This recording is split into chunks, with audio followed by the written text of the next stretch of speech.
इस वक्त की बड़ी खबर, सीएम धामी ने शासकीय आवास पर अब उच्च स्तरीय बैठक की है। प्रदेश में रह रहे अवैध पाकिस्तानी नागरिकों के चिन्हीकरण के आदेश दिए गए हैं। बड़ी जानकारी है इस वक्त की। तत्काल प्रभाव से सभी को वापस भेजने के निर्देश दिए गए हैं।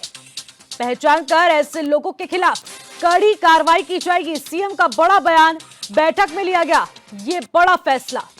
सत्यापन न कराने वालों पर अर्थदंड लगाने की भी बात कही गई है। बड़ी खबर है इस वक्त की, सीएम आवास पर बैठक का आयोजन और उसी बीच ये बड़े फैसले लिए गए हैं। सीएम धामी ने शासकीय आवास पर बैठक बुलाई। प्रदेश में रह रहे अवैध पाकिस्तानी नागरिकों के चिन्हीकरण के आदेश दिए गए हैं। ऐसे में तत्काल प्रभाव से सभी को वापस भेजने के निर्देश दिए गए हैं। पहचान कर ऐसे लोगों के खिलाफ कड़ी कार्रवाई हो, सीएम धामी का ये बड़ा आदेश। एक्शन मोड में सीएम धामी, चारधाम यात्रा की शुरुआत होने वाली और उससे पहले ये बड़ा प्रहार। सीएम ने शासकीय आवास पर उच्च स्तरीय बैठक बुलाई है। सुरक्षा में कतई चूक बर्दाश्त ना हो, सीएम धामी लगातार इसको लेकर एक्टिव नजर आ रहे हैं। पहलगाम आतंकी हमले के बाद जगह जगह पर अलर्ट हो चुका है। ऐसे में उत्तराखंड में भी चारधाम यात्रा का आगाज होने वाला है और उससे पहले उच्च स्तरीय बैठक शासकीय आवास पर सीएम धामी द्वारा बुलाई गई। इस बैठक में तमाम बड़े फैसले लिए गए और उसी में से एक फैसला यह भी कि पाकिस्तानी नागरिकों को चिन्हीकरण किया जाएगा और वापस भेजने की तैयारी की जा रही है। सभी अधिकारियों को निर्देशित कर दिया गया है। प्रदेश में रह रहे सभी पाकिस्तानी नागरिकों की यहां पर चिन्हीकरण करते हुए वापसी की जाएगी। और ऐसे में यहां पर यह बड़ा एक्शन लिया गया है और सत्यापन न कराने वालों पर भी अर्थदंड की बड़ी कार्रवाई होने वाली है।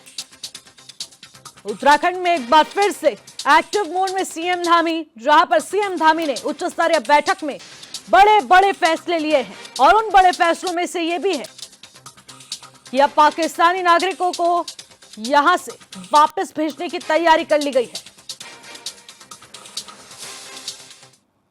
इसी खबर पर ज्यादा जानकारी ले लेते हैं। योगेश आर्य साथ सीधे लाइव जुड़ चुके हैं।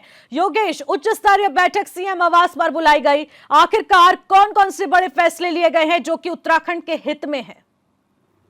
देखिए निशे, अगर देखा जाए तो मुख्यमंत्री आवास पर जिस तरह से बैठक हुई है, ये कहीं ना कहीं आने वाले पर्यटकों की जो है सुरक्षा को लेकर बैठक थी, क्योंकि जिस तरह से कश्मीर में जो है पहलगाम में जो आतंकी हमला हुआ उसमें पर्यटकों की जिस तरह से जाने गई, उसके बाद से कहीं ना कहीं देखा जाए तो उत्तराखंड में भी अलर्ट जारी किया गया है। क्योंकि आगामी अगर देखा जाए तो आने वाले वक्त में जिस तरह से चारधाम यात्रा शुरू होने जा रही है, तो ऐसे में आने वाले तीर्थ यात्रियों की सुरक्षा व्यवस्था का सवाल है। और ऐसे में वहाँ पर बैठक में कई अहम फैसले लिए गए। उन्होंने साफ तौर पर कहा कि जिस तरह से जो थर्ड टर्म वीज़ा के तहत जो पाकिस्तानी यहाँ पर रह रहे थे, जिस तरह से उनको वापस भेजा गया है, उसी के साथ साथ पूरे 13 जनपदों में जो LIU की टीम है उनको एक्टिवेट किया जाए, थाना स्तर पर जो है टीम एक्टिवेट की जाए, ताकि जो है ये देखा जाए कि कोई ऐसे तो नहीं है कि पाकिस्तानी नागरिक जो है अवैध रूप से छिपकर रह रहा हो। तो ऐसे भी जो है उनको खंगालना है और ऐसे में अगर कोई है तो उनको वापस कार्रवाई भी करनी है। तो ऐसे में जिस तरह से ये फैसले लिए गए हैं, बिल्कुल निश्चित तौर पर आने वाले वक्त में, क्योंकि चारधाम यात्रा है, आने वाले तीर्थ यात्री होंगे, तो उनकी सुरक्षा व्यवस्था का सवाल उठता है। और कहीं ना कहीं देखिए, अगर सुरक्षा व्यवस्था में कोई चूक होगी तो निश्चित तौर पर सवाल यह उठेगा। और जिस तरह से पहलगाम की घटना हुई है, उससे कहीं ना कहीं पूरे देश में अलर्ट है और ऐसे में पर्यटक क्षेत्रों में कहीं ना कहीं सुरक्षा व्यवस्था को बढ़ाने के लिए निर्देश दिए गए हैं। वहीं पर देखा जाए तो कल भी जो DGP हैं, उन्होंने जो है साफ तौर पर 13 जनपदों के जो SSP थे उनसे रिपोर्ट मांगी थी और साफ तौर पर उनको निर्देशित किया था कि अपने अपने जनपदों में खंगालने की कोशिश की जाए कि कोई अवैध रूप से तो नहीं रह रहा है, और अगर कोई थर्ड टर्म वीज़ा पर रह रहा है तो उसको चिन्हित कर उसको वापस भेजा जाए। जो अवैध रूप से रह रहे हैं उनके खिलाफ कार्रवाई सुनिश्चित की जाए, क्योंकि जिस तरह से ये घटना हुई है, देखिए पूरे देश को झंझोर कर रखने वाली घटना थी। और ऐसे में जो है आने वाले वक्त में यहाँ चारधाम यात्रा शुरू होने जा रही है, महज कम वक्त बचा है। तो ऐसे में सुरक्षा व्यवस्था के चलते जो है ये बैठक ली गई थी और अधिकारियों को साफ तौर पर जो है मुख्यमंत्री पुष्कर सिंह धामी ने निर्देश भी दिए हैं। जी बिल्कुल योगेश, पहलगाम में देखा गया कि धर पूछकर गोलियों से दागा गया है एक एक व्यक्ति को, और उसके बाद चारधाम यात्रा, यानी कि यहाँ पर सनातन धर्म से ताल्लुक रखने वालों का संगम होने वाला है, महापर्व होने वाला है। ऐसे में सुरक्षा व्यवस्था कड़ी होना बहुत ज्यादा जरूरी है। लगातार विपक्ष भी सवाल उठा रहा था कि सुरक्षा व्यवस्था कड़ी होनी चाहिए। तो ऐसे में अब सुरक्षा व्यवस्था को किस नजरिए से देखा जाएगा चारधाम यात्रा के लिए?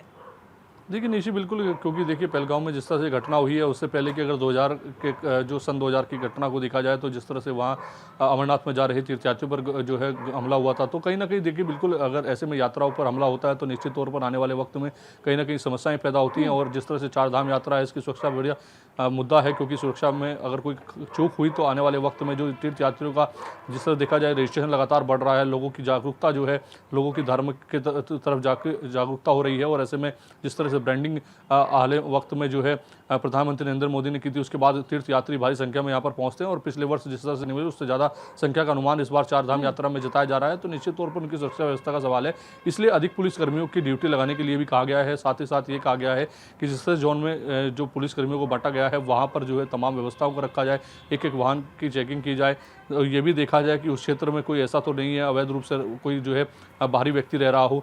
आने वाले वक्त में अगर कोई ऐसा चार धाम यात्रा के दौरान कोई संदिग्ध व्यक्ति दिखता है तो उसको हिरासत में लेने के लिए भी कहा गया है। ये कहा गया है उसको हिरासत में लेकर के पूछताछ करनी है, जानकारी लेनी है कि आखिरकार वो कहाँ से आ रहा है, कहाँ वो रहने वाला है। तो तमाम सवालों को लेकर के जो है जांच पड़ताल करने के लिए जो है सीएम धामी ने निर्देश दिए हैं। अब देखना होगा कि चार धाम यात्रा को लेकर के आने वाले वक्त में जो सुरक्षा व्यवस्था का प्लानिंग है उसको कैसे पुलिस प्रशासन तय करती है, और कितने ऐसे लोग हैं जो अवैध रूप से यहाँ रह रहे हैं उनको चिन्हित किया जाता है, या फिर संदिग्धों की जिस तरह पहचान करने के लिए कहा गया है उस पर किस तरह कार्रवाई होती है, क्योंकि एलआईयू की टीम को एक्टिवेट करने के लिए कहा गया है। साथ ही थाना स्तर पर जो है टीमों को एक्टिवेट करने के लिए कहा गया है। तो निश्चित पर अगर ऐसे में टीम लगातार काम करती है तो हो सकता है कि आने वाले वक्त में कोई बड़ा खुलासा हो या बड़ा कोई अवैध रूप से रहने वाला पाकिस्तानी हो या अन्य किसी धर्म का रहने वाला उसको पता चल सके। जी बिल्कुल योगेश, एक्शन जरूर लेना चाहिए। सुरक्षा व्यवस्था के व्यापक इंतजाम करने सरकार के लिए बहुत महत्वपूर्ण हो जाते हैं, क्योंकि चारधाम यात्रा की शुरुआत होने जा रही है।